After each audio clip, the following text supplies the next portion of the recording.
Welcome to another Realvolve training video. In this segment we will cover adding users and setting permissions. Adding users to your license is easy. From the settings menu, click on Users and Permissions. In the Users and Permissions section, click on Invite a new user. Enter the user's name and the email address. Click on Send an Invitation. This will send the person an invite to join your team and allow them to assign their own password. Have them check their email and follow the link as instructed. If for some reason the user did not receive the invitation, you can click on Resend Invitation and verify the email address, then send again using the Resend button. Once the user accepts the invitation, they will be directed to a password screen. They should type in the password, then confirm the password, then click on Set My Password. At this point, the user can now log into your account and has the assigned permissions. Once the invitation has been sent, you have the ability to edit the permissions of that user. The option to make this user an admin is only available after the user has accepted the invitation and the user is active. You can click on the link entitled Click Here to view security permissions to view the current settings. The initial settings for a new user is very basic. They have the ability to read, create, update, and delete for their data only. This means that they can see and change those items that they personally have put into the system and that they are the record owner. Additional permissions to sync the data with Google and to import are also restricted until you check the boxes to be allowed. If you want the user to have the ability to see all records in the database, even if they're not the record owner, you can click on the checkbox for all users.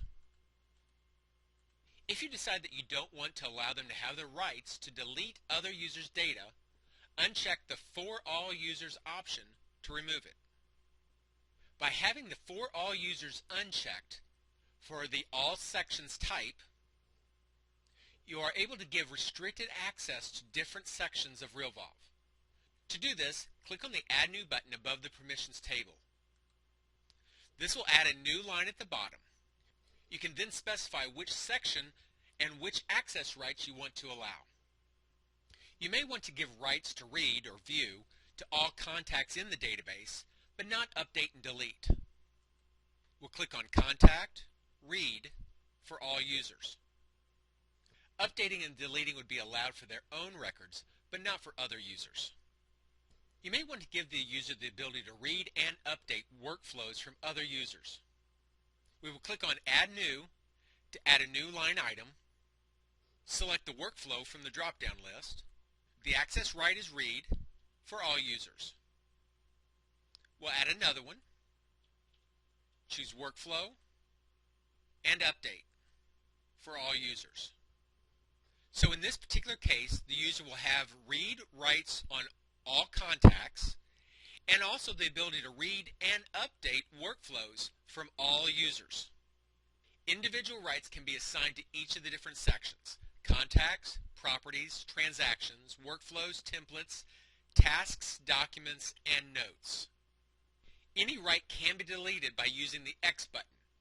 The only right that cannot be removed is the read access. If you no longer want the user to have read access, then remove that user or disable them. Once you have the rights assigned as desired, then click on the Save Permissions button.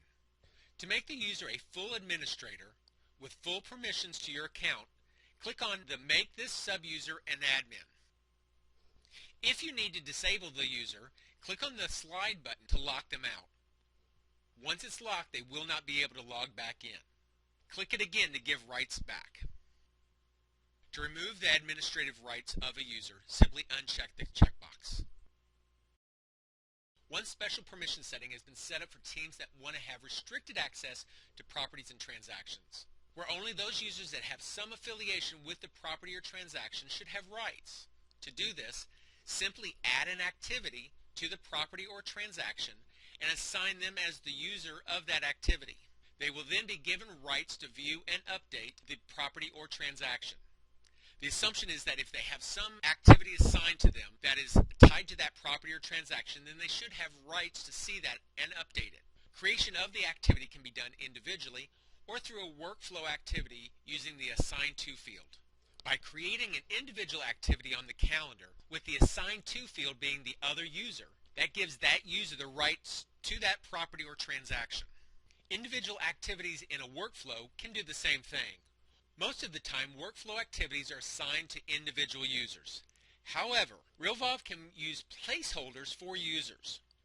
This is useful when you want to have the same workflow used for multiple people on your team, and each time you start the workflow, it can start a different listing agent, buyer's agent, or assistant. Simply edit the activity in the workflow and change the Assign To field as desired, either assistant, buyer's agent, or listing agent. When using the placeholders on a workflow, when you start a workflow, select the activities that you want in the workflow and then click on Next.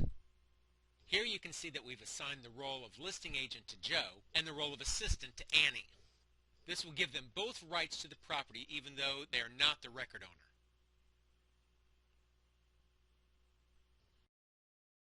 By logging into Realvolve under Annie's account, you can see that she has access to the property that she was assigned an activity to.